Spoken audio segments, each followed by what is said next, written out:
একদিকে কেন্দ্রীয় সরকার বছরে 9টি গ্যাস সিলিন্ডারের লক্ষ্যমাত্রা বেঁধে দিয়েছে, আর তার পাশাপাশি গ্যাস জালিয়াতের দুষ্কর্ম চলছে পুরোদমে। সরকারি ডিস্ট্রিবিউটরদের কাছ থেকে চোরা পথে গ্যাস কিনে নিয়ে সেই গ্যাসকে তারা বিক্রি করছে চড়া দামে। আই নিউজের অন্তর্তদন্তে উঠে এলো এই গ্যাস চুরির ছবি।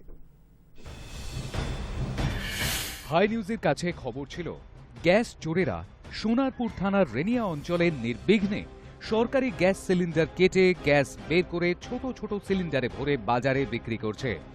খবর যাচাই করতে আমাদের প্রতিনিধিরা পৌঁছলেন রেনিয়াতে। কিন্তু গ্রেটার কলকাতার অংশ হলেও একেবারে গ্রাম্য পরিবেশ রেনিয়াতে। তবে এই চক্রের মূল পাণ্ডা বাপ্পা মণ্ডলকে খুঁজতে কিছুটা বেগ পেতে হলো।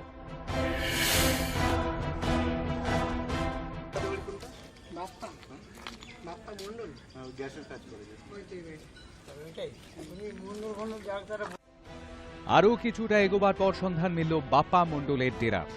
সকাল থেকে ভ্যানের পর ভ্যান ছোট বড় সিলিন্ডারে ভর্তি হয়ে বাজারের বিভিন্ন দোকানে সাপ্লাই হয়ে গেছে। শেষ ট্রিপের সময়ে বোধহয় আমাদের প্রতিনিধি হাজির হলেন সেখানে। তারপর যা হওয়ার তাই। আমাদের 4টে সিলিন্ডার ওই এর থেকে বাঘাযতীন থেকে নিয়ে আসি। কার থেকে? ওর নামটা ঠিক জানি না। আর একজন বাদবাকি সিলিন্ডার কোথা থেকে আসে? হ্যাঁ, সব কানেকশানে আছে, বিলের আছে। বিলের বলতে কারা দেয় তোমাকে? বিলের কানেকশন আছে, ওই মাসে একটা করে পাই, ওইটাই। একেবারে বিনা বাধায় এখানে মাসের পর মাস গ্যাস সিলিন্ডার কেটে অবৈধ ব্যবসা চালিয়ে যাচ্ছে বাপ্পা। 2-3 মাস। 2-3 মাস। আচ্ছা, এখানে কি কোনো থানা প্রশাসনে কেউ আসে, জানা আছে? এখানে ভয় পেয়ে লাভ নেই। এখানে তো সোনারপুর এলাকাটা। সোনারপুর এলাকার ডাক। থানা থেকে কে আসে? সোনারপুর থানা থেকে জানো কেউ আসে? আমি ঠিক বলতে পারবো না এটা। কিভাবে গ্যাস কাটে এরা? অভিজিতের কাছে আমরা জানতে চাইলাম। দিব্যি আমাদেরকে দেখালো সে সমস্ত কিছু, আর এই পাল্লাতে কতটা গ্যাস আছে সেটাও মাপজোক করে দেখালো। কোনো বাধা নেই, তবে অসুবিধাও আছে ছোটখাটো। বর্ষায় জল জমে যাওয়ার জন্য রাস্তার পাশেই কাজ সারতে হচ্ছে। আদতে কাজটা হয় এই ঘরে।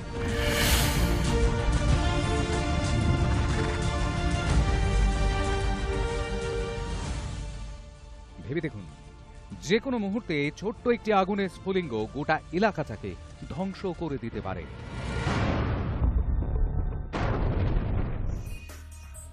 পুলিশ কি কিছুই দেখতে পায় না? আমরাই খবর দিলাম সোনারপুর থানায়।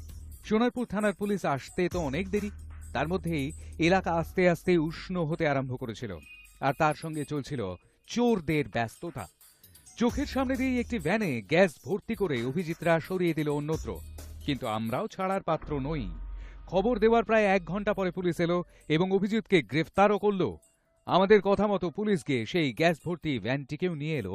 কিন্তু আশ্চর্যের বিষয়, যে কাজটি পুলিশের করার কথা, অর্থাৎ সিজার লিস্ট বানানো, অ্যারেস্ট মেমোতে সই করানো, হলো না।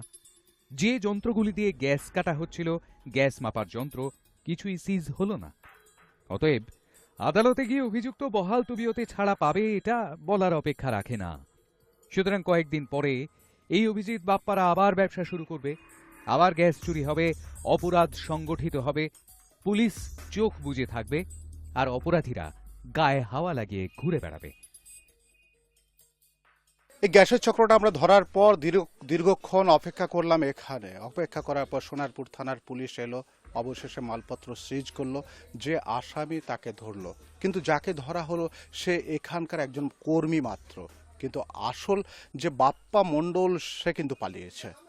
এখন আমাদের দেখার ভবিষ্যতে এই এলাকাতে যত এরকম গ্যাসের চক্র চলছে সেগুলো বন্ধ হয় কিনা, প্রশাসন ঠিক স্ট্রেংথ নিয়ে এখানে ওরা ইনভেস্টিগেশন করে কিনা, সেটাই দেখবেন।